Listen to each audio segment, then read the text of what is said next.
بسم الله الرحمن الرحيم. الحمد لله رب العالمين، وصلى الله وسلم وبارك على المبعوث رحمة للعالمين نبينا محمد وعلى آله وصحبه أجمعين. أما بعد، السلام عليكم ورحمة الله وبركاته. We're still studying the fourth grand fiqh rule, which states that لا ضرر ولا ضرار. And this means that there is no harm nor any reciprocating harm should be done. And also this is known as al-darar yuzal. Harm must be removed. And we said that there are a number of sub-rules. They all revolve around the same topic, but with different implementation, different applications, so that you would have a greater understanding for applying this rule. The third rule is al-qadim yutraku ala qidamihi.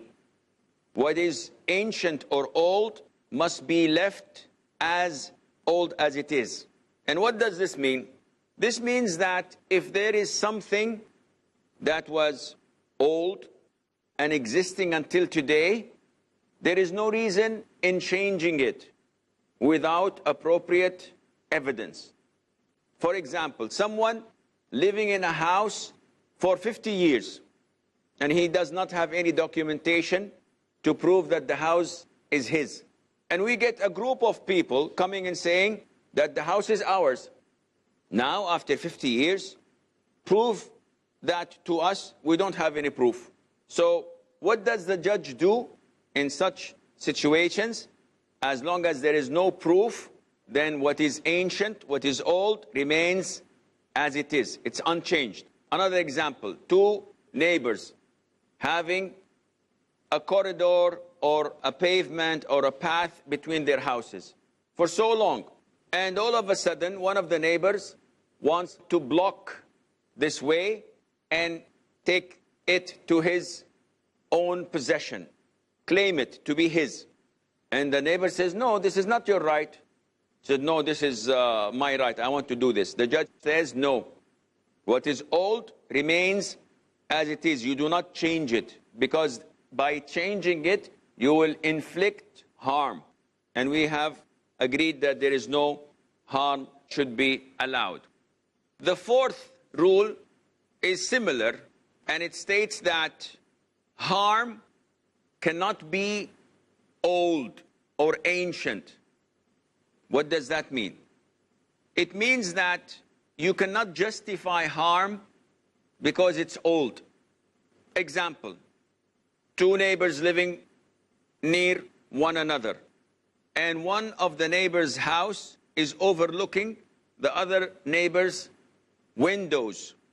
So they have been like this for 30 years. All of a sudden, the second neighbor complains and says, you have to block all of your windows overlooking my house. He said, no, I'm not going to do that. I enjoy having windows. He said, yes, but you are looking at my family. You're not allowing us to live in normal conditions. He says, no, I have been like this for 30 years. What would the judge say? He would use this rule, that just because it's old does not justify that the harm remains. Just because someone has an illness, for example, for so long, for 40, 50 years, and then the doctor says, we can operate and remove it. Does it justify for someone to object and say, no, he had this illness for 50 years. He should die with it because it's old? No, you have to remove the harm. So likewise, if there is harm on a person due to that, then being old, being there for a long time, does not change the fact, and the harm has to be removed. Now, one of the other rules that the jurors and the scholars have obtained from this general rule is الضار لا يزال بمثله. Harm should not be removed with equal harm. Because if you substitute harm with another harm, then you have not done anything. And that is why when you see something that is evil, you have to do what is known as inkarul munkar. And that is to prevent vice and evil. But there are a number of degrees. So the best thing to do is to have it removed altogether and substituted by virtue and something that is good. I'll give you an example. Someone is going into a restaurant, and this restaurant is playing music, or your friend is listening to music, and this is haram. So you advise him in a very nice and polite way and remind him of Allah Azza wa Jal. So he turns off the music and listens to lectures instead, Islamic lectures. This is the highest level of preventing vice. The vice is removed and being substituted with something that is good and something of virtue. The second level is when your friend tells you, oh yes, music is haram, Jazakallah khair, and he turns it off. So the vice is gone, the evil is gone, not substituted by any good or bad. Level 3 is when the harm or the evil is reduced. So instead of raising it on power 10, when you tell him you're making everybody annoyed and they're sharing with you the haram, he takes the headset and he puts it on his ears. No one is listening except him. The harm has been reduced, and that is very good. The other and final one is when the harm is removed but replaced with something else. And this is an issue of ijtihad. You have to evaluate, would the other harm be equivalent or less or more? And if it's more, definitely it is haram. So someone who is, for example, playing cards or playing games, wasting his time, you tell him this is inappropriate, you should do something better. So he goes and watches pornography. Now this is no, play cards. Go and play what you were doing. This is better. You have to evaluate this. So now, this rule we have is harm is not removed by something like it. And the example that we gave before, someone forces you to kill someone else. Now, if you don't comply, he will kill you. But killing someone else is another harm. So the scholars apply this and say, no, you cannot kill someone else. You'd rather die. Dying is better than inflicting harm on someone who's innocent. So this rule is understood. Another example, harm is not removed by another harm.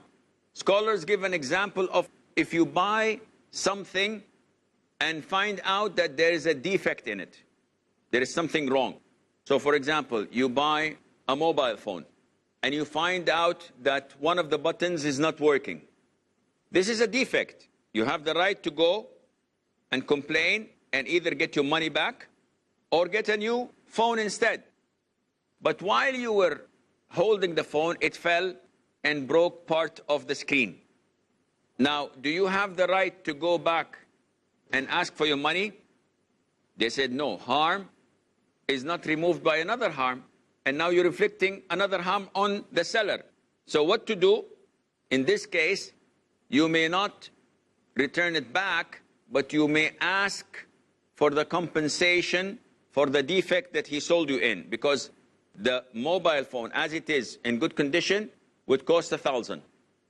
But with the defect of one of the buttons not working, this is almost 200 or 300 less. So when you go back, he should give you that amount which is less as a compensation for the defect. but you may not return it and take refund of all of your money. Is this understood? Inshallah, it is understood. The following rule is, which is obvious and logical, and you understand this from what we have studied, but again, it's what the scholars do. They emphasize and rephrase, and depending on the situations. الضرر الأشد يزال بالضرر الأخف. The greater harm should be removed by the lesser harm. And this is logical, and this happens when we have two harms facing each other. What to do? We should eliminate the greater harm. And this is logical. And this is found in the Quran, and it is found in the Sunnah. For example, we all recite Surah Al-Kahf every Friday. What did Al-Khidr do with the owners or the poor people who were working on a ship? Now, what he had done is harmful. He broke and damaged part of the ship. And this is harmful. And they, by the way, gave Musa and him, peace be upon them both, a ride for free. And this is how he rewarded them. While they were not seeing, he damaged the ship. Prophet Musa said, "What are you doing? What is the justification?" He said, "It's either damaging part of the ship with them keeping it, or the king would confiscate it and take the whole thing." Now, we have two types of harm. Which is easiest? Which is more logical? Damage. Damage the ship, but they get to keep it. So this is from the Quran, and there are many other evidences. We have a short break. Stay tuned, and inshallah we'll be right back.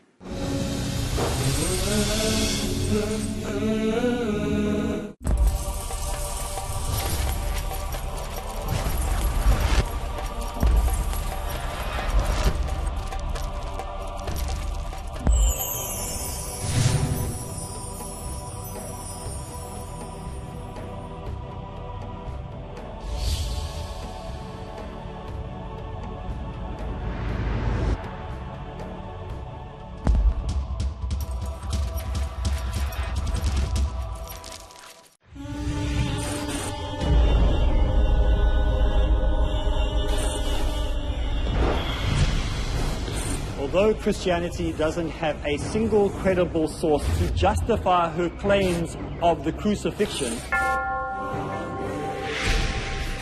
she yet continues to propagate her myth. They do this by hiding many of their deceptions behind cleverly designed doctrines.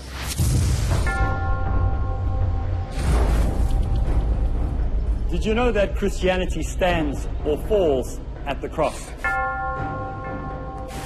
So how did they do this? Join me for this series called The Cross Questions. Probe the past that proves Christianity in practice is fictitious in The Cross Questioned. Every Monday at 11:30 p.m. and repeat telecast at 12:30 p.m. UK on Peace TV. Charges vague. Assumptions misleading. The biggest enemy of Islam today is the media. Conspiracies hatched. If it wants to malign Islam, it can do in seconds. And within minutes, the full world believes in the wrong information spread by the international media. To tarnish the Islamic viewpoint with impunity. They pick up verses from the Quran and they quote out of context. And they tell the world that this Quran is teaching violence, is teaching inhumanity. For powerful, vested commercial and political interests. The biggest terrorists of the world are the politicians. They are the people who cause all this for the vote bank. Dr. Zakir scrutinizes the media onslaught on Islam. We should be well prepared in this media so that we can not only remove the misconception what the international media is spreading against Islam, we can promote the correct teaching of Islam. In Media and Islam, War or Peace, in Truth Exposed, next on Peace TV.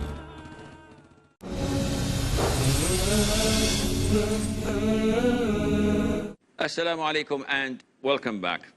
Among the other examples for this is the hadith of the nomad who came to the masjid and urinated in it. Is this harm? It is harm because he will make the masjid impure. When the companions, may Allah be pleased with them, wanted to stop the man, the Prophet ﷺ forbade them from doing it. Why? Because stopping him would cause greater harm. One greater harm would be physically, because he would interrupt his process of urinating, which would cause him illnesses and maybe would be painful for him. The greater harm would be that if you startled him, if you frightened him by saying, "Hey, what are you doing?" And the guy would run in the masjid, dripping and doing everything, and the whole masjid would be contaminated. It will be tarnished with this impurity, and to clean it would be almost impossible because of the wide landscape. While if you leave him, his urine would be confined to a spot that can be easily cleaned. And this shows you the wisdom of the Prophet ﷺ, that not every time to jump the gun and to try to shout or make an action is a good thing. Sometimes you have to be patient and tolerant, and always, and this is a main great rule in Islam that most Muslims don't apply. Always think of the consequences. What will happen depending on your actions. So if it is positive, then do it. If not, you have to refrain from doing it. And among the examples that scholars give is that when two persons related to each other, one is poor and one is rich, it is the right of the poor to be given some of the wealth of the rich. And this would be harmful, yes, to the rich. But this harm is nothing compared to the harm of the poor, who's unable to live. And that is why the greater harm must be removed with the lesser harm. Among the same rules that are together is إذا تعارض مفسدتان روعي أعظمهما ضررا بارتكاب أخفهما. Almost the same. If two harms clash, the more harmful of them is avoided by committing the lighter of them. And like it, another rule, يختار أهون الشرين. And this means that you choose the lesser evil. So it's almost all having the same meaning, and this shows you that whenever there is a clash between two evils, two harmful things, you have to always choose the lighter one. You have to always prevent the greater one. And this came with us before. If, for example, a ship is about to sink and you're in it, you have a choice either to let it sink or you have to throw the cargo and the luggage and then compensate the owners. This is easier. You choose this. If enemy forces are going to attack, this is harm. Giving them money is also harmful. But if it is to protect the country and the people, then the lesser harm is to give them money. They would benefit from it, but they would stay away from us.